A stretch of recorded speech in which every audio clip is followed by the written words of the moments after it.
নমস্কার বন্ধুরা, good morning. আমি পিউ। আমার এই ছোট্ট সংসারে নতুন একটি ব্লগে তোমাদের অনেক অনেক ওয়েলকাম আর অনেক অনেক ভালোবাসা। তো বন্ধুরা, সবাই কেমন আছো? আশা করছি সবাই ভালো আছে, সুস্থ আছো, আর আমরাও কিন্তু বেশ ভালো আছি। আর আজকের দিনটি হচ্ছে ওই বুধবার, তোমাদের সাথে নিয়ে ব্লগটা কিন্তু স্টার্ট করে দিলাম। আই হোপ বন্ধুরা ব্লগটা তোমাদের ভালো লাগবে, দেখতে থাকো আর সঙ্গে থাকো। আর বন্ধুরা, এখন ঘড়িতে বাজে ওই 6:45 নাগাদ। আর এইদিকে দেখতে পাচ্ছ বাইরের রোদের তাপের পরিমাণটা এখনই এরকম, দুপুরবেলা না জানি কী হবে। তো যাই হোক, আমি কিন্তু সকাল থেকেই যে কাজ শুরু করে দিলাম, সারাদিন চলবে। তো চলো, ঘরগুলো ঝাড় দিয়ে এসেছি আগে, আর এই যে এখন বারান্দাগুলো ঝাড় দিয়ে নিচ্ছি। আর আগে দেখলে আমি ওই ফর্মগুলো তুললাম, কী বলো তো, দেখতে পাচ্ছ দরজার নিচ দিয়ে কতটা ফাঁকা। তো ওই কারণবশত না ওই ফর্মগুলো আমি সন্ধেবেলা হলেই এগুলো দিয়ে দিই। কেন বলো তো, ছুঁচো টুচো ঢুকে যেতে পারে, খুব ভয় লাগে আমার, জানো তো।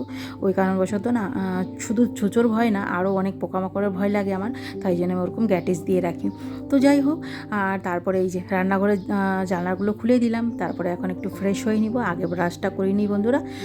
আর বন্ধুরা, উঠোন ঝাড় দেওয়ার প্রয়োজনটা আমার পড়ে না, সেটা মামার পাপাই দেয়। আর মামার পাপা এই উঠলো বলে আর কি, আমি ফ্রেশ হয়ে গেলেই, বেরিয়ে গেলে বাথরুম থেকে মামার পাপা আর কি বাথরুমে ঢুকবে, তারপরে মামার পাপা উঠোন টুঠোনগুলো ঝাড় দিয়ে দিবে। তো ওই করে সম্ভবত রোজ দিন আমার প্রয়োজন পড়ে না বাইরে ঝাড় দেওয়াটা। আর দুদিন থেকে আমার প্রচণ্ড কোমরে ব্যথা হচ্ছে, জানো তো। কালকেও ভেবেছিলাম যে মলম দিয়ে শুবো, কিন্তু একটুকু মনে নেই।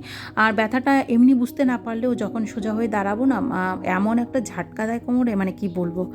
তো কিছু করার নেই, যতই যাই হোক সংসারে কাজকর্ম তো করতেই হবে বলো। তো এই যে আমি কিন্তু মুখটুক ধুয়ে নিলাম, এখন একটু ফ্রেশ ট্রেশ হয়ে নিয়ে এই যে দেখো, আমি কিন্তু বাসি জামা কাপড় ছেড়ে নিয়ে চলে এসেছি একদম রান্নাঘরে। এখন রান্নাঘরের কাজ রয়েছে, এখন তো কন্টিনিউ চলবে 2-1 ঘন্টা রান্নায়। আর এই যে তার আগে কিন্তু এই যে বাসনগুলো, কালকে রাতে ধোয়া বাসনগুলো আমি আগে র্যাকে তুলে দিব। আর নয়তো বা স্ল্যাবটা একদম এত নোংরা হয়ে থাকে না, মানে কাজ করতে অসুবিধা হয়। তো এই বাসন টাসনগুলো যেগুলো লাগছে না, সেগুলো অযথা রেখে তো লাভ নেই, সেগুলো তুলে দিচ্ছি র্যাকে আর ঝুড়িতে। তো চলো, আর একটা জিনিস খেয়াল করেছো বন্ধুরা, আজকে কিন্তু আমি ভিডিওটা একটু আলাদাভাবে এডিটিং করেছি, এমনকি ভয়েস ওভারটাও কিন্তু একটু আলাদা দেওয়ার চেষ্টা করেছি। কারণ দেখো, সব কিছুরই তো একরকম একঘেয়েমি না, সব কিছুরই পছন্দ হয় না, দেখবে একটু নতুনত্ব পছন্দ হয়। তাই জন্য ভাবলাম আজকে একটু নতুন করে কিছু করা যাক। তো ওই কারণেই আর কি এডিটিং বলো, ভয়েস ওভার বলো, সবই একটু আলাদা করেই করলাম। তো কেমন হয়েছে অবশ্যই কিন্তু কমেন্টে জানিও তোমরা, ঠিক আছে? তো চলো, এই যে বাসি সব কিছুই রাতে মোছামুছি করলেও তোমরা জানো, রাতে যতই মোছামুছি করি, এগুলো কিন্তু আমি সকালে ঘুম থেকে উঠে ফ্রেশ ট্রেশ হয়ে যখন আর কি রান্নাঘরে আসি, আমি কিন্তু এগুলোকে আবার মানে মুছে টুছে নিই আর কি। যতই হোক রাত পোহালেই তো বাসি বলো, তো ওই কারণবশত আর কি। তো এখন আমি এই যে ভাতটা আগে বসিয়ে দিব। হ্যাঁ, সকালবেলা ভিজিয়ে রাখলে চালটা ভালো হয়, কিন্তু সকালবেলা তো টাইম হয় না। দুপুরবেলা যখন ভাত করি তার 1 ঘন্টা আগে প্রায় আমি চালটা ভিজিয়ে রাখি। আর বলতে পারো রাতেও আমি তাই করি।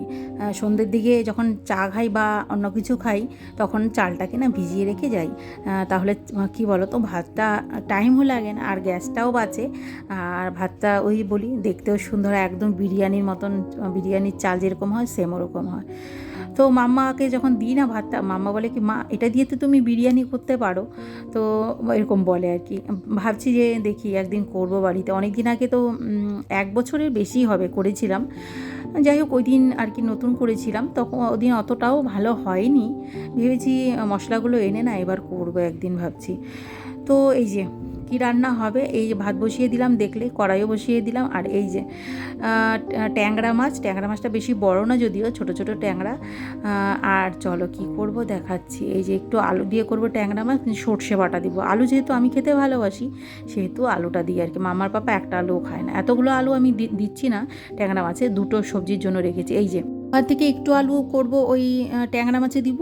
আর এই যে ধোকার ডালনা করব বলে কিছুটা আলু আর কি ছোটো ছোটো করে কেটে রেখেছি, তো 2টো সবজিতে যাবে। আর ডালটা আমি কালকে রাতেই মিক্সিতে করে রেখেছিলাম, এমনকি ফ্রিজে ভরে রেখেছিলাম, তাই জন্য কি সুন্দর ফুলে রয়েছে দেখলে তোমরা। আর এই দিকে তারপরে কিন্তু ডালটাকে বেশ ভালো করে কিন্তু শুকিয়ে নিয়েছিলাম। আর এইদিকে এই যে থালাতে তেলও মেখে রেখেছি। থালাতে যদি তেল না দেওয়া হয় না, ধোকাটা না উঠতে চায় না, অসুবিধা হয়। সে কারণবশত একটু তেল হলে না ভালো হয়। তো এটাকে এখন ঠান্ডা হলে না আমি হাত দিয়ে চেপে চেপে দেবো, বেশ দেখতে ভালো লাগবে। চলো আগে চটজলদি করে এগুলোকে সব থালাতে ঢেলে নিই। হ্যাঁ, আর হাত দিয়ে একটু চেপে চেপে দিতে হবে। এটা অবশ্য ঠান্ডা হয়ে যাবে, বেশিক্ষণ লাগে না ঠান্ডা হতে।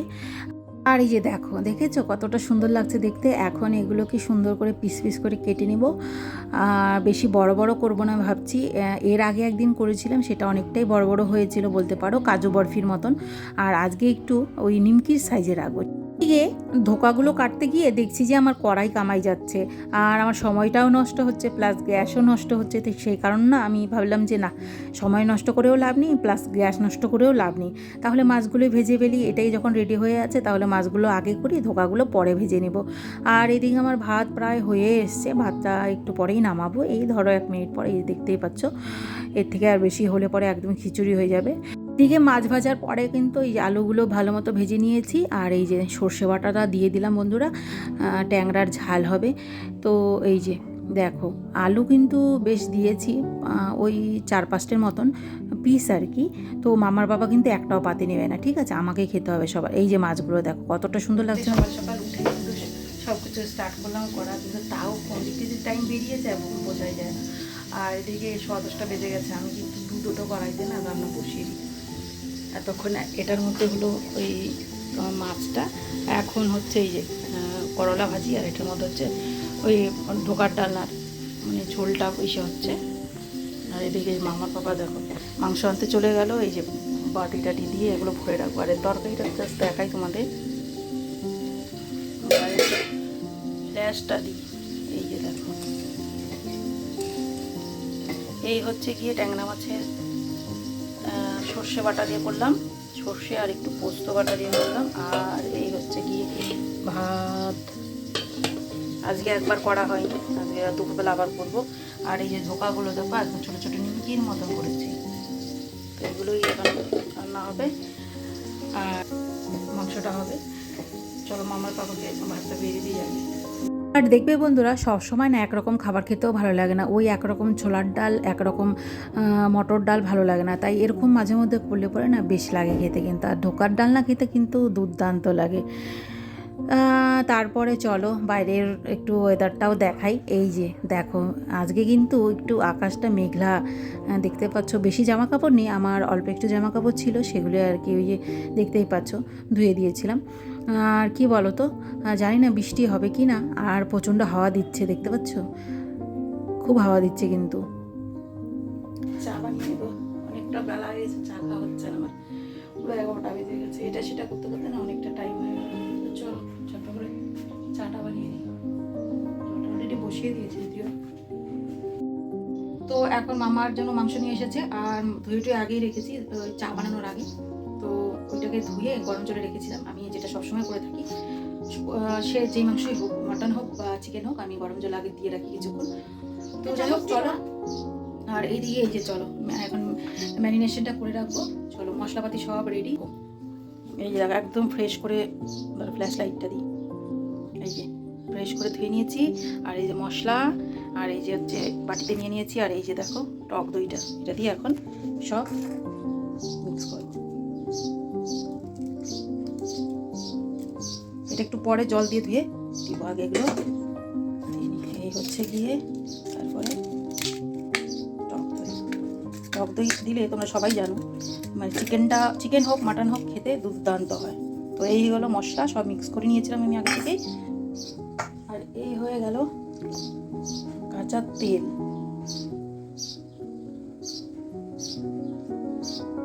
আর এখন এই যে মাংসটাকে ভালো করে কিন্তু চটকে চটকে মেখে রাখবো, ওই 0.5 ঘন্টা থেকে 1.5 ঘন্টার মতন। তারপরে আর কি মাংসটা রান্না করব। আর এখন রয়েছে অনেক কাজ বন্ধুরা, এটা ঢেকে রেখে গিয়ে ঘরের রয়েছে অনেকটা কাজ বলতে পারো। তার আগে মামাকে খেতে দিতে হবে, মামাকে খেতে দিইনি এখন। এই যে দেখো দুধটা গরম হয়ে গেছে। তো চলো এই যে মামাকে খেতে দিয়ে এসে, আর ওই যে দুধটা গরম বলে মামা দেখো আয়নাতে দেখতে পাচ্ছ কিনা তোমরা, লাফালাফি করছে। আর যা গরম পড়েছে না কি বলবো তোমাদের, হাওয়া তো একটু দিচ্ছে, হাওয়ার জন্যই একটু বাঁচতে পারছি আর কি। তো চলো ঝটপট করে বিছানাটা গুছিয়ে নিই বন্ধুরা। আর বিছানাটা গোছানোর পরেই আর কি একটু মানে ঘরটাকে একটু জাতের লাগে আর কি। আর এই যে মশারিটা দেখতে পাচ্ছ, এই মাসে না ধোয়াই হয়নি জানো তো, পিরিয়ডের পরে যেহেতু আমি সব কিছুই ধুয়ে দিই, ঘরের মশারিটাও ধুই, এবার না ধোয়া হলো না জানো তো, আমার নিজেরও ভালো লাগছে না, কিন্তু কদিন পরে তো আবার চলে আসবে ডেট, তো সে কারণবশত আর ধুলাম না, ভাবলাম একবারে নেক্সট মান্থে ধুয়ে দিব আর কি। আর এই যে কম্বলগুলো দেখতে পাচ্ছ, এগুলোকে ভাবছি সানডের দিন একটা ধোবো বাড়িতে, মানে ওই মাম্মার পাপারটা ধুয়ে দিব আর আমারটা নেক্সট সানডেতে ধুয়ে দিব। কেন বলো তো, ও পাতলা কম্বলও বের করছি না কেন আলসিতে, মামার পাপা বলছে যে এগুলো নোংরা, এগুলোই নোংরা হোক, এখন তো অত লাগে না, আবার বৃষ্টি হলে বেশ গায়ে মোটা গায়ে না দিলেও চলে না, তাই কারণবশত আর কি মানে বের করছি না আর কি, এগুলোও ধুচ্ছি না। তো যাই হোক, এই সপ্তাহে একটা একটা করে না ধুলে আর হচ্ছে না, এই একবার ওই দিন বিছানায় নাও, একবার সোফাতে টানো, আমার না একদম বিরক্তি লাগে জানো তো। আর এই কথা বলতে বলতে এই যে দেখো বিছানাটা কিন্তু গুছিয়ে ফেললাম, বিছানাটা যদি অগোছালো থাকে না পুরো ঘরটাই নোংরা লাগে। তো বন্ধুরা, মাংসটা ম্যারিনেশন করে রেখেছি প্রায় 1 ঘন্টা হয়ে গেছে, আর এখন এই যে মামাকে খাবারটা দিয়েছি, আর অনেকক্ষণ হলো মামাকে দিয়েছি, তো খেতে টাইম লাগে, আর এই মাঝখানে আমি খেয়ে নিলাম। আর এখন আমি কী করবো বলো তো, এক গাদা রয়েছে বেসিনে, এই যে দেখো এক গাদা, এই বাসনগুলোকে এখন কি করব, মাজবো, আগে আগে পরিষ্কার করে নেবো এই সাইডটা, তারপরে মাংসটা আরাম করে বসাবো, আরাম করে হতে থাকবে। তো এই সাইডটা এত নোংরা হয়ে স্থির লাগছে দেখতে, এই যে দেখো এগুলো পরিষ্কার করে নিয়ে এই যে এতগুলো বাসন মাজবো এখন, মেজে টেজে নিয়ে তারপরে এই যে মাংসটা বসাবো। আর এই দেখো গ্যাসের কী অবস্থা। তো যাই হোক, আজকে ওয়েদারটা একটু কেমন কেমন করছে, বিশেষ একটা ভালো না আর কি, মানে এই রোদ তো এই মেঘলা, তো ওই আর কি। তো চলো ঝটপট করে কাজটা সেরে নিই, আজকে জামা কাপড় ধুয়েছি একটু সকালেই বলতে পারো। তো চলো বাসনগুলো মাজি আগে বন্ধুরা। এই যে বন্ধুরা, শুরু করে দিলাম কিন্তু বাসনগুলো মাজা। আর এই যে দেখবে এখন মাম্মা ক্যামেরা থেকে দেখলে কেমন যে করে, এই যে দেখো সব সময় এরকম করবে জানো তো, যখনই দেখবে যে শর্টস ভিডিও বানাচ্ছি বা এরকম ব্লগ ভিডিওর জন্য শ্যুট করছি, ও এরকম করবে, ফাইজলাম করতেই থাকবে। দেখো দেখেছো, পরে আবার বলবে মা আমি এরকম করেছি এরকম বলবে। তো চলো, আর মাঝে মধ্যে না আমাকে দেখো হাসাচ্ছে কী বলে, আর মাঝে মাঝে আমাকে না দেখতে আসছিল, আমার এখনই হাসি পাচ্ছে, দেখো আমি ভয়েস ওভার দিচ্ছি আর দেখে হাসি পাচ্ছে, আমাকে না একটু আদর করার জন্য আসছিল, দেখতেই পাচ্ছ আমার হাতে কিন্তু এঁঠো রয়েছে, আর ও এসে আমাকে জড়িয়ে ধরছে, আমাকে চুমু খাচ্ছে, দেখলেই তোমরা। আর মাঝে মধ্যে না এসে আমাকে বলছে মা তুমি কি কাঁদছো রান্নাঘরে, আমি যখন রান্না করছিলাম তখনও এসে কি করে, কোনো সময় এসে না কথা বলে না, আমাকে কথাটা জিজ্ঞেস করে না তুমি কি কাঁদছো, এসে না আমাকে চুপ করে দেখে যায় যে আমি কাঁদছি কি না, মানে কাঁদছি কেন, মানে তোমরা হয়তো কীভাবে জানি না, আমি বলে দিচ্ছি কেন কাদার কথাটা বলছি। সকালবেলা দেখেছিল তো কাঁদতে আমাকে, তাই জন্য আর কি কথাটা বলছে। আর কাঁদছি হচ্ছে আজকে আমার বাবার 6 বছর হয়ে গেছে, আমার বাবা নেই, মারা গেছে আমার বাবা। তো সেটা না মানে কল্পনা করাও যায় না, মানে কি বলো তো, ওই 6টা বছর মানে বাবার তো আমি খুব ছিলাম, মানে আদুরে ছিলাম, সে কারণবশত না মনেই হয় না যে বাবা মারা গেছে, মনে হয় কালকেও ফোন করেছিল এরকম একটা লাগে সত্যি। মানে আমি যদি কাঁদি আর কি, আমি যদি মানে জোরে কাঁদি, মাম্মা না কাঁদে, ওই জন্য ওর সামনে না কাঁদা যায় না জানো তো, ওই জন্য লুকিয়ে কাঁদতে। ওই সকালবেলা একটু দেখেছিল, মানে আমি বাবার ফটোগুলো দিয়ে না ওই রিলস ভিডিও বানিয়েছিলাম একটা, মানে ফেসবুকে আর কি, তো ওখানে পোস্ট করেছিলাম, ওই দেখেছিল, তাই বলেছিল আমাকে তুমি কেন এটা আজকে দিলে, তাই আমি বললাম দাদু তো চলে গেছে আজকে 6 বছর হলো। তো তারপরে আমাকে অনেক প্রশ্ন জিজ্ঞেস করছিল কেন চলে গেল, ভগবান কেন নিল, তাই জন্য ওর সামনে না আমি না আমার নিজের কান্নাটাকে না কন্ট্রোল করে রাখি, তো ওই আর কি। আর কি বলো তো, বাবার জন্য কাঁদবো না সেটা হয় বলো, তো ওর সামনে না কাঁদি না, ওর সামনে যতটা পারি লুকিয়েই থাকি। আমার মেয়ে নয়তো হাওমাও করে কাঁদে, বড্ড ভালোবাসতো তো ওই কারণে। তো যাই হোক, অনেক কথা বললাম। আর এইদিকে ওই জন্য মনটা সারাদিন একটু খারাপ ছিল, কিন্তু কি বলবো বলো, সব কিছুই তো করতে হবে জীবনে, কারোর জন্য কোনো কিছু তো দাঁড়িয়ে থাকে না নিজে। জানো তো আমার বাবা খুব অসময়ে চলে গেছে আমাদের ছেড়ে, বলতে পারো তখন আমার বাবার যাওয়ার সময় না, তো কিছু করার নেই, ভগবানের ডাক এলে তো আর কেউ থামিয়ে রাখতে পারবে না, ওই আর কি। আর কল্পনা করা যায় না সত্যি, বাবা যে নেই না, ভাবতেই পারি না এক এক সময়। তো দেখতে দেখতে 6টা বছর কেটে গেল। আর এদিকে মা একটু ছোটো মতন করে বাড়িতে কাজ করছে, আমাকে বলেছিল যেতে, কিন্তু ওই যে আমার যে উপায় নেই, আমার এখন সংসার যেহেতু হয়েছে সেহেতু সেটা ফেলেও যাওয়া যায়, কিন্তু মামার স্কুল আছে, এই যে এই সপ্তাহে স্কুল খুলে যাবে, প্লাস লেখাগুলো রয়েছে, সেগুলো না হলেও তো হবে না বলো। আর যখন না আমি গিয়েছিলাম ওই ভোটের আগে, তখন আমার সাধ্য মতন আমি মাকে দিয়ে এসেছি যে মা বাবার কাজটা করো তুমি, তো ওই আর কি।